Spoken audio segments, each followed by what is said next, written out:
오늘 우리가 살펴볼 인물은 나다나엘입니다. 나다나엘의 이름의 뜻은 하나님의 선물이라는 아주 좋은 이름의 뜻을 가지고 있습니다. 근데 나다나엘이란 이름은 요한복음에만 등장합니다. 그래서 공관복음의 12제자 이름 명단에 그의 이름이 나오지 않습니다. 그래서 그가 진짜 예수님의 제자인지 아닌지 어떤 인물인지 의견이 분분합니다. 하지만 일반적으로 공관복음에 등장하는 12제자의 명단에서 바돌로메라는 사람이 등장합니다. 그 바돌로메가 바로 나다나엘이다라고 동일 인물로 보고 있습니다. 성경에 보면 바자로 시작하는 이름이 가끔씩 등장합니다. 대표적으로 마가복음 10장에 보면 여리고 성에 예수님께서 이르셨을 때에 한 맹인이 다윗의 자손이여 나를 불쌍히 여기소서라고 큰 소리로 주님을 부르게 됩니다. 그 사람이 바로 바디메오라는 사람입니다. 이 바라는 것은 사람 이름을 뜻하기보다는 누구누구의 아들이라는 의미가 있습니다. 그래서 디메오의 아들이라고 해서 바디메오라고 그를 불렀습니다.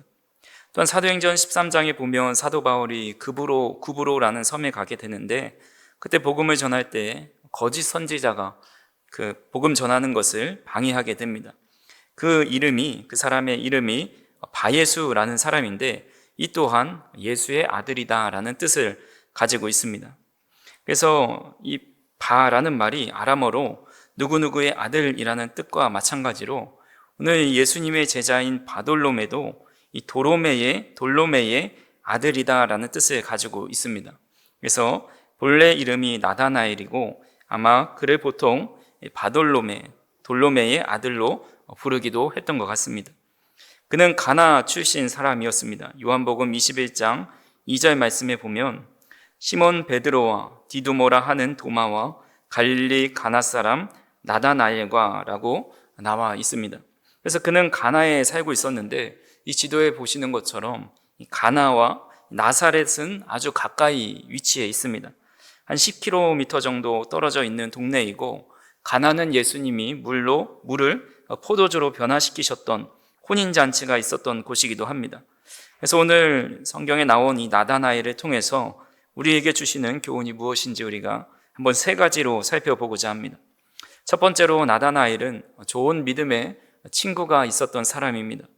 예수님께서 베드로와 안드레, 야고보와 요한을 제자로 삼으시고 이튿날 갈릴리로 떠나려고 하셨습니다. 가시는 길에 빌립을 만나 말씀하십니다. 43절에 우리가 읽어봤듯이 나를 따르라 말씀하시고 44절에 이 빌립이 안드레와 베드로와 한 동네 벳세다 사람이라는 그런 부연 설명을 해 놓았습니다. 빌립은 예수님의 부르심을 받고 나다나엘을 찾아갑니다. 우리 45절 말씀을 같이 한번 읽어보겠습니다. 빌립이 나다나엘을 찾아 이르되 모세가 율법에 기록하였고 여러 선지자가 기록한 그 일을 우리가 만났으니 요셉의 아들 나사렛 예수니라. 이 본문에 예수님이 빌립을 부르신 이야기는 단 한 절로 기록해 놓았지만 그 부르심을 통해서 예수님이 모세의 율법에 기록하였고 또 여러 선지자가 기록한 메시아라는 확신이 들었습니다. 그래서 그의 가장 친한 친구였던 나다나엘을 찾아가서 자신이 성경에 예언된 메시아를 만났다라고 고백하는 겁니다. 그러자 나다나엘이 이렇게 말합니다. 46절에 보니까 나다나엘이 이르되 나사렛에서 무슨 선한 것이 날 수 있느냐라고 말을 합니다. 무슨 선한 것이 날 수 있느냐라는 것은 별로 믿음직하지 못하다. 그것에 무슨 좋은 것이 있겠냐라고 하는 것입니다. 당시 학자들에 의하면 나사렛에는 약 400명 정도가 살고 있었다고 합니다. 한 150가구 정도가 살고 있는 아주 작은 마을이었고 유대 사회에서 크게 주목받지 못했던 시골 동네입니다. 나다나엘은 그곳에서 멀리 떨어지지 않았던 가나에 살고 있었기 때문에 아무리 봐도 자신이 나사렛에 때로는 가게 되었을 때 그렇게 걸출한 인물이 없었는데 어떻게 그 작은 마을에서 무슨 선한 것이 날 수 있겠느냐라고 말을 하는 겁니다. 그러자 빌립이 말하기를 와서 보라라고 말을 합니다. 주님을 자신의 지식과 말로 설명할 수 없을 만큼의 존재였기 때문에 한번 내가 와서 보고 한번 경험해 봐라. 내가 말로 다 표현할 수 없으니까 네가 보게 된다면 믿게 될 것이다 라고 확신하면서 말을 하고 있는 것입니다. 처음 예수님의 소식을 들었을 때 나다나엘의 반응은 냉소적이었습니다. 하지만 빌립은 그런 냉소적인 반응을 보이는 나다나엘을 그냥 내버려 두지 않고 끝까지 한번 와서 보라고 계속 말하면서 결국 그를 예수님께 끌고 갑니다. 얼마나 좋은 친구인지 모릅니다. 좋은 친구는 좋은 소리만 하는 사람이 아닙니다. 친구가 올바른 길로 가는데 도움을 주고 혹시라도 잘못된 길로 갈 때는 쓴소리를 하고 끝까지 권면해서 그를 옳은 대로 인도해 주는 사람이 정말 좋은 친구입니다. 많은 사람들의 사랑을 받고 있는 시 중에서 함석현 시인이 지은 그 사람을 가졌는가라는 시를 제가 읽어 드리겠습니다. 말리길 나서는 날 처자를 내맡기며 맘 놓고 갈 만한 사람, 그 사람을 그대는 가졌는가? 온 세상 다 나를 버려 내 마음이 외로울 때에도 저 맘이야 하고 믿어지는 그 사람을 그대는 가졌는가? 탔던 배 꺼지는 시간 구명대 서로 사양하며 너만은 제발 살아다오 할 그 사람을 그대는 가졌는가? 불의의 사형장에서 다 죽여도 너희 세상 빛을 위해 저만은 살려두거라 일러줄 그 사람을 그대는 가졌는가?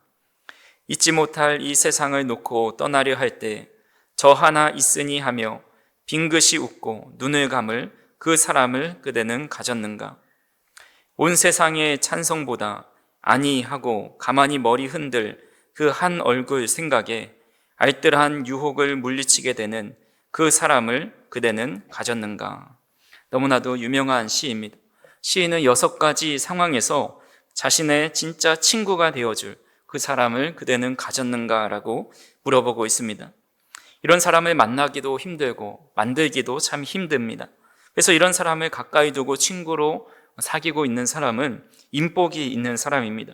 그런 의미에서 나다나엘은 빌립이라는 친구를 통해서 자신의 고정관념과 냉소적인 마음이 깨지고 주님을 만나 완전히 인생이 변화되게 되었습니다. 우리 성도님들은 그런 친구가 있으십니까? 우리는 다 그런 친구를 가진 사람입니다. 요한복음 15장 13절에서 15절 같이 한번 읽어보겠습니다. 사람이 친구를 위하여 자기 목숨을 버리면 이보다 더 큰 사랑이 없나니 너희는 내가 명하는 대로 행하면 곧 나의 친구라. 이제부터는 너희를 종이라 하지 아니하리니 종은 주인이 하는 것을 알지 못함이라. 너희를 친구라 하였노니 내가 내 아버지께 들은 것을 다 너희에게 알게 하였음이라. 아멘. 우리 믿음의 사람들은 위시에서 물어보는 그 사람을 그대는 가졌는가라는 질문에 우리는 담대하게 가졌다라고 말할 수 있는 사람입니다. 바로 예수님이 우리의 참된 친구가 되셔서 우리에게 좋은 말씀을 해주시고 우리가 곁길로 나아갈 때 우리를 책망하시면서 바른 길로 인도해 주시기 때문입니다. 예수님께서 우리가 말리길을 나설 때 가장 사랑하는 가족을 맡겨드릴 수 있고 또 온 세상이 우리를 버린다 하여도 주님은 우리를 버리지 않으십니다. 하늘이 무너지는 것 같을 때 묵묵히 우리 곁에 계셔주시고 모두가 가장 우리를 믿어주시고 우리를 옳은 길로 인도해 주시는 분이십니다. 그리고 무엇보다 우리를 위해서 목숨을 버리고 우리를 구원해 주신 분이십니다. 그렇게 우리도 교회 공동체 안에서 누군가의 그런 사람이 되어 주어야 합니다. 나다나엘이 빌립이라는 좋은 사람을 친구로 사귀고 있었기 때문에 그의 인생이 변화되었던 것처럼 우리도 서로에게 좋은 친구가 되어주고 서로 좋은 믿음의 동역자가 되어주어서 믿음의 길로 서로를 인도해주고 끌어줄 수 있는 저와 우리 성도님들이 되기를 주님의 이름으로 축원합니다. 두 번째로 나다나엘은 간사함이 없었다라고 말씀합니다. 나다나엘은 빌립의 손에 이끌려 예수님께 갑니다. 예수님은 나다나엘이 오는 것을 보시고 이렇게 말씀하십니다. 오늘 본문 47절을 같이 한번 읽어보겠습니다. 예수께서 나다나엘이 자기에게 오는 것을 보시고 그를 가리켜 이르시되 보라 이는 참으로 이스라엘 사람이라 그 속에 간사한 것이 없도다. 아멘. 여기서 간사한 것은 돌로스라는 말입니다. 올무, 미끼, 속임, 간교함, 거짓됨 이런 뜻을 가지고 있습니다. 이것은 사람의 마음에서 나와서 사람을 더럽게 하는 요소들 중에 하나입니다. 또한 사단의 속성 가운데 하나이고 하나님께서 이 죽을 죄에 해당하는 경고하신 죄의 목록 중에 하나입니다. 로마서 1장 29절을 같이 한번 읽어보겠습니다. 곧 모든 불의, 추악, 탐욕, 악의가 가득한 자요, 시기, 살인, 분쟁, 사기, 악독이 가득한 자요, 수근수근 하는 자요. 이런 모든 마음들이 바로 이 간사한 것이라고 할 수가 있습니다. 그러니까 나다나엘의 마음속에는 일반적인 사람이 가지고 있는 이런 발견되는 악한 마음이 없었다라고 말씀하고 있는 겁니다. 예수님께서 제자들을 부르실 때 그 사람의 성품을 칭찬하시고 또 이렇게까지 높여주신 사람은 나다나엘이 유일합니다. 많은 사람들이 예수님께 나올 때 마음속에 간사한 마음을 품고 나옵니다. 자신의 목적을 이루기 위해서 예수님을 미끼로 삼고자 합니다. 예수님이 목적이 아니라 수단으로 삼기도 합니다. 사람들은 예수님의 기적을 베푸시는 것을 보고 나서 신기해서 예수님을 따랐고 또 떡과 고기를 주시자 왕으로 삼고자 했습니다. 계속 자신들에게 떡과 고기를 주시고 결국 로마로부터 독립시켜 주실 것을 바랐기 때문입니다.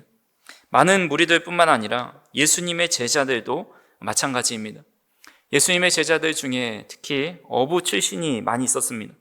그 이유는 어부들이 그 누구보다 로마로부터의 독립을 꿈꾸는 사람들이었기 때문입니다.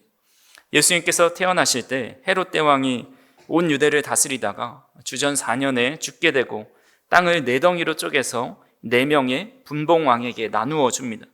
그 중에 한 명이 헤롯 안티파스라는 왕인데 그는 권력에 욕심이 많았던 사람입니다. 자신의 권력을 계속 유지하고 싶었고 자신의 아버지처럼 온 유대를 다스리고 싶었는데 형제와 내등분해서 쪼개는 분봉왕으로 있는 것이 마음에 들지 않았습니다. 그래서 그가 유대를 계속해서 잘 다스리기 위해서 잘 보여야 할 대상이 누구였을까요? 당시 로마의 황제였던 티베리우스 황제에게 잘 보여야 했습니다. 그래서 헤롯 안티파스는 로마 황제에게 도시 하나를 지어서 로마 양식으로 세련되게 건설하였습니다. 공공 건물을 짓고 경기장, 회당, 다양한 시설을 건설합니다. 그리고 황제의 이름을 따서 티베리아라고 이제 명령을 하고 거기에 티베리우스한테 헌정합니다. 그 지역이 이제 디베리아입니다. 지금 현재의 티베리아스의 모습이고 또 지도를 보시면 이 갈릴리 호수 근처에 이 디베리아 지역이 있습니다. 그런데 이 황제가 그렇게 화려한 도시를 건설하려면 사실 많은 돈이 필요합니다. 그 돈을 어디서 충당하였을까요? 당시 갈릴리 호수는 뛰어난 이 품종의 물고기를 많이 잡을 수 있었습니다. 그래서 헤롯 안티파스는 이 수입에 따라 어부들에게 관세를 매기는 것이 아니라 이 배의 크기에 따라 관세를 매겼다고 합니다. 그래서 물고기를 많이 잡아야 많이 관세를 낼 수 있는데 못 잡는 날도 그 배의 크기에 맞춰서 관세를 내야 했기 때문에 참 많은 세금을 내야 했습니다. 또한 그는 물고기를 수출하기 위해서 물고기 염장하는 곳을 만들었는데 자신들이 어부들이 많은 물고기를 잡아도 싼 값에 그 염장하는 곳에다가 넘겨야 했습니다. 그러니 어부들은 정말 삶이 고통스럽고 많이 잡아도 또 적게 잡아도 늘 어려운 삶을 살아갔습니다. 그러던 중에 예수님께서 찾아오셔서 나를 따르라 말씀하시니 그래 여기서 입에 풀칠하고 사느니 예수님을 따르고 유대를 로마로부터 벗어나게 해주시겠다라는 그런 바람을 가지고 쫓게 된 것입니다. 그래서 예수님을 따르는 사람 중에 부자는 모든 것을 버리고 따르지 못했지만 잃을 것이 없었던 그 사람들은 혁명을 꿈꾸면서 예수님을 따르게 되었다고 이 성경 배경 연구가들은 이야기합니다. 그래서 예수님께서 영광을 받으러 예루살렘에 간다고 했을 때 그들은 한 자리씩 우리에게 차지하게 해달라고 요청하였습니다. 하지만 예수님께서 붙잡히시고 고난당하시고 십자가에 달려 죽으시는 모습을 보고 이 혁명은 실패했구나 실망하면서 주님을 버리고 떠날 수밖에 없었습니다. 태종 이방원이 이런 유명한 말을 했습니다. 10명의 신하가 있다고 치자 그 중에 한 명은 틀림없는 충신이고 또 한 명은 반역을 꿈꾸는 역적이다. 그리고 나머지 8명은 내가 강하면 충신이 되고 내가 약해지면 역적이 된다. 그렇다면 그 8명은 누구일까? 그 8명은 모두 간신이다, 즉 간사한 신하를 말한다라고 말을 하였습니다. 왕을 섬기는 대부분의 신하들도 두 마음을 품은 간사한 마음을 가지고 살아간다라는 것을 이방원은 느꼈던 것입니다. 그러다가 왕이 힘을 잃으면 왕의 반대편에 서서 그를 대적하는 일을 하게 됩니다. 현대의 많은 사람들도 간사한 마음을 가지고 예수님을 따를 때가 있습니다. 예수님께서 자신의 바람대로 이루어주지 않으면, 자신에게 유익과 돈과 명예를 가져다 주지 않으면 신앙을 저버리며 떠나는 사람들이 참 많이 있습니다. 주님은 우리의 그런 마음속 깊은 곳까지 꿰뚫어 보시는 분이십니다. 오늘 본문 47절을 다시 한번 보시면 예수께서 나다나엘이 자기에게 오는 것을 보시고 그를 가리켜 이르시되 보라, 이는 참으로 이스라엘 사람이라 그 속에 간사한 것이 없도다 말씀하십니다. 예수님께서 나다나엘이 오는 것을 보셨습니다. 그리고 그를 가리켜 이르시되 보라라고 말씀합니다. 이 보시고 보라라는 말씀을 2번 반복하는 겁니다.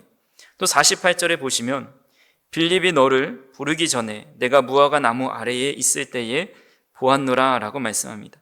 여기서도 보았다라는 말씀을 합니다. 50절을 보더라도 내가 너를 무화과 나무 아래에서 보았다 함으로 믿느냐, 이보다 더 큰 일을 보리라 라고 본다라는 말을 2번 반복하십니다.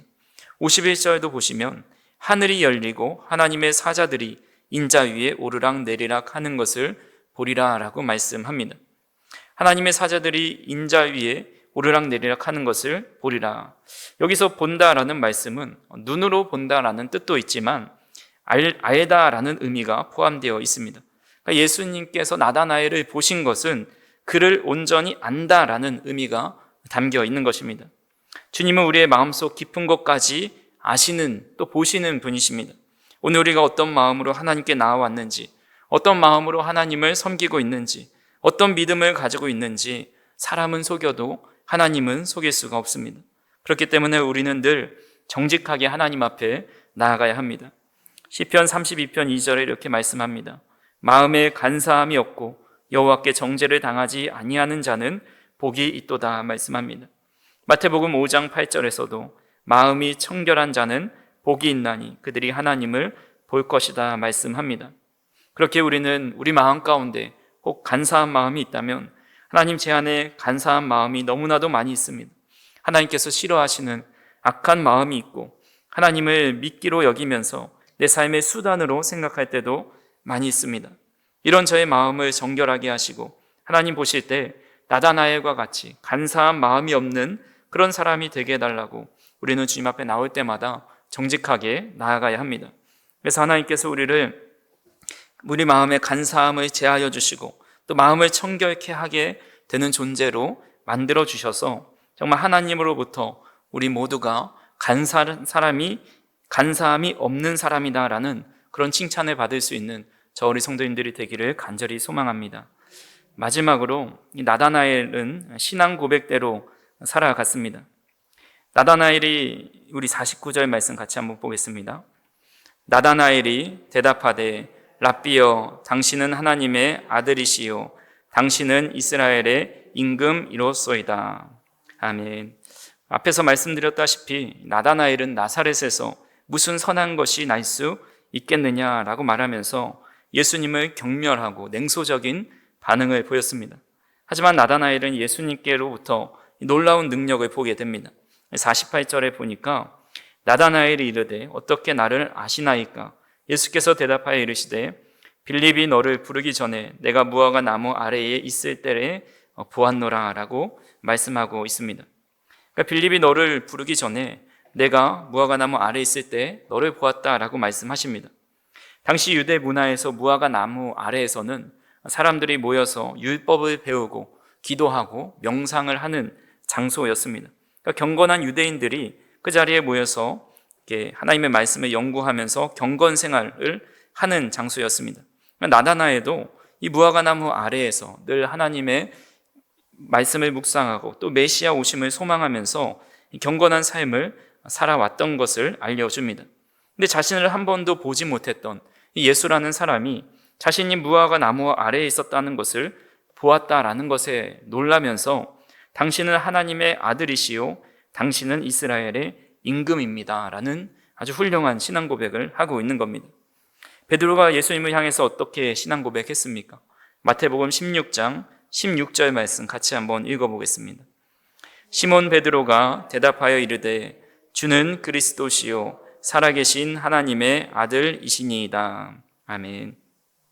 베드로는 주는 그리스도시요 살아계신 하나님의 아들이십니다. 그의 고백을 통해서 우리 초대교회뿐만 아니라 한국교회, 세계교회의 기초가 되었습니다. 나다나엘이 당신은 하나님의 아들입니다 라고 고백한 것이 바로 베드로의 고백과 동일합니다. 그리고 또 고백한 것이 이스라엘의 임금입니다 라고 고백합니다. 이스라엘의 임금이라고 고백한 것은 유대인들 사회에서 잘 알려진 그 메시아를 지칭하는 명칭 가운데 하나입니다. 그래서 동방의 박사들이 예수님을 찾으러 왔을 때 유대인의 왕으로 나신 이가 어디 계시냐라고 물어봅니다. 또 예수님께서 예루살렘에 입성하실 때 호산나 찬송하리로다 주의 이름으로 오시는 이 곧 이스라엘의 왕이여라고 찬송하고 있습니다. 그러니까 구약 시대의 이사야나 미가야, 스가랴 같은 선지자가 메시아를 예언할 때에 이스라엘의 왕으로, 유대인의 왕으로 오실 거다 예언하고 있기 때문에 그 당시 유대인들 사이에서는 이스라엘의 임금, 이스라엘의 왕이라는 것은 결국 메시아를 지칭하는 단어였습니다. 그러니까 나다나엘이 구약에 예언된 메시아가 바로 예수님이다. 참된 왕이시고 하나님으로부터 기름 부으신 자다라는 고백을 하고 있는 겁니다. 더불어 내가 그 주님을 왕으로 모시고 살아가겠다라는 고백과 같습니다. 베드로가 예수님을 향해서 드린 신앙 고백은 예수님과 함께한 지 약 1년 반에서 2년 정도 지난 시점으로 추정됩니다. 근데 나다나엘은 예수님을 처음 만난 그 순간에 이렇게 놀라운 고백을 하고 있는 것입니다. 이렇게 놀라운 고백을 하는 나다나엘에게 주님께서 말씀하십니다. 51절 말씀 같이 한번 읽어보겠습니다. 또 이르시되 진실로 진실로 너희에게 이르노니 하늘이 열리고 하나님의 사자들이 인자 위에 오르락 내리락 하는 것을 보리라 하시니라. 아멘. 이 본문에 나온 진실로 진실로라는 말은 우리말로 아멘 아멘이라는 말입니다. 주님은 아멘을 2번 말씀하시면서 이후에 말씀하시는 것이 그대로 이루어질 것이다 라는 확신을 가지고 말씀하는 겁니다. 하늘이 열리고 하나님의 사자들이 인자 위에 오르락 내리락 하는 것을 보리라. 이 말씀은 야곱이 베델에서 꿈꾸었을 때 보았던 환상입니다. 우리 창세기 28장 12절 말씀 같이 한번 읽어보겠습니다. 꿈에 본즉 사닥다리가 땅 위에 서 있는데 그 꼭대기가 하늘에 닿았고 또 본즉 하나님의 사자들이 그 위에서 오르락 내리락 하고. 이 야곱이 꾼 꿈하고 예수님께서 말씀하신 점하고 다른 점이 하나가 있는데, 야곱이 꿈을 꿀 때는 하나님의 사자들이 하나님과 야곱 사이에 오르락 내리락 했습니다. 근데 나다나엘에게 말씀하실 때는 인자 위에 오르락 내리락 하는 것을 보게 된다라고 말씀하십니다. 즉 예수님께서 하나님과 교류하시면서 메시아로서의 사역을 수행하는 것을 내가 보게 될 거다라는 표현을 말씀하고 있는 것입니다.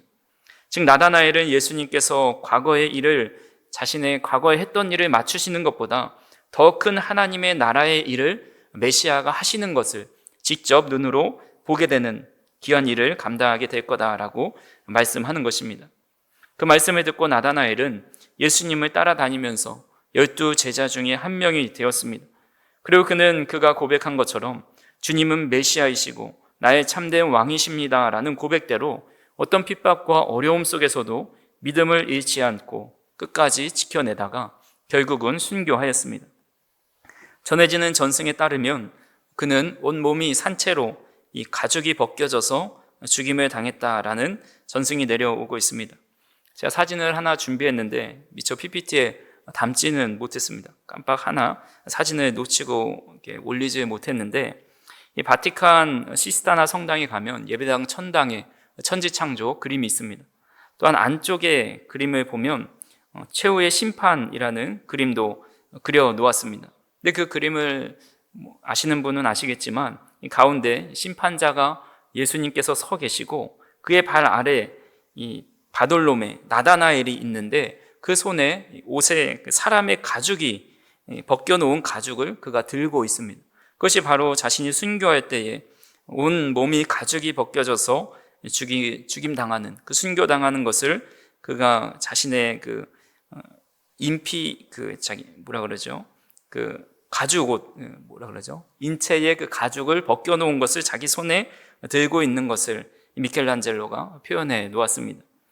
나다나엘은 자신이 신앙 고백한 대로 끝까지 복음을 붙잡고 순교했습니다. 그래서 우리도 주님을 깊이 경험했을 때 우리가 주님께 뭐라고 고백하였습니까? 주님만이 나의 왕이십니다. 주님만이 참된 나의 하나님이십니다. 그렇게 고백하면서 우리는 주님을 따랐습니다. 그 믿음의 고백대로 우리는 끝까지 그 믿음의 고백을 잃지 않고 살아가는 저와 우리 성도님들이 되기를 간절히 소망합니다. 말씀을 정리합니다. 나다나엘의 모습을 통해서 우리가 깨닫게 되는 것은 좋은 믿음의 친구는 우리의 인생을 바꿔놓는다는 것입니다. 나다나엘은 빌립이라는 신실한 친구를 통해서 예수님을 만나고 그의 인생이 영원히 변화되었습니다. 우리도 예수님이라는 아주 귀한 친구를 만나서 우리의 인생이 변화되었고 우리의 삶을 통해서 또 누군가를 변화시킬 수 있는 믿음의 삶을 살아가고 그런 좋은 친구가 되어야 한다는 것입니다. 두 번째로는 간사한 마음이 없는 그런 사람을 주님께서는 기뻐하신다라는 것입니다. 예수님은 나다나엘의 속사람을 보고 칭찬하셨던 것처럼 우리도 늘 예배하는 자리에 나와서 우리의 속사람이 늘 간사함이 생겨날 때마다 그것을 주님 앞에 내려놓고 모든 것을 아시는 주님께서 우리의 간사한 마음들을 제거해달라고 간구하며 나아가야 한다라는 겁니다. 또 세 번째로 신앙의 고백이 우리의 삶으로 계속해서 이어져야 한다는 겁니다. 나다나엘이 하나님의 아들이시오 이스라엘의 임금입니다 라고 고백을 한 후에 그 고백대로 끝까지 믿음을 지키면서 순교의 자리로 나아갔던 것처럼 우리도 주님을 사랑한다고 고백하고 우리의 참된 주인이시라고 고백하는 것처럼 그 믿음대로 끝까지 붙들며 나아가야 한다는 겁니다. 그래서 오늘도 우리가 예배의 자리를 통해서 우리의 간사한 마음들이 없어지고 정직하고 청결한 마음으로 예수님을 나의 주님으로 고백하며 믿음의 신실한 동역자들과 함께 믿음의 길을 걸어갈 수 있는 저 우리 성도님들이 되기를 주님의 이름으로 축원합니다. 사랑과 은혜가 풍성하신 하나님 아버지, 오늘 나다나엘의 삶을 통해서 우리의 삶을 돌아보게 하시니 감사를 드립니다. 우리도 때로는 냉소와 의심 속에 살아가지만 좋은 친구를 보내주시고 우리를 주님 앞으로 이끄시는 그 은혜가 있었음을 고백합니다. 우리 마음속에 있는 간사함을 제거하여 주시고 정직한 심령으로 주 앞에 나아가는 믿음의 사람들 되게 하여 주시옵소서. 우리의 신앙 고백이 말뿐만 아니라 삶으로 증거되게 하여 주시고 어떤 상황 속에서도 예수님을 우리의 왕으로 모시고 따르게 하여 주시옵소서. 우리로 하여금 이 시대에 빌립이 되게 하여 주시고 또한 누군가의 나다나엘이 되어 변화된 인생의 증거로 살아갈 수 있도록 인도하여 주시옵소서. 남은 한 주도 주님께서 보호하시고 인도하심 속에 귀한 믿음의 삶을 살아가는 우리 모두가 되게 하여 주시옵소서. 예수님의 이름으로 기도하옵나이다. 아멘.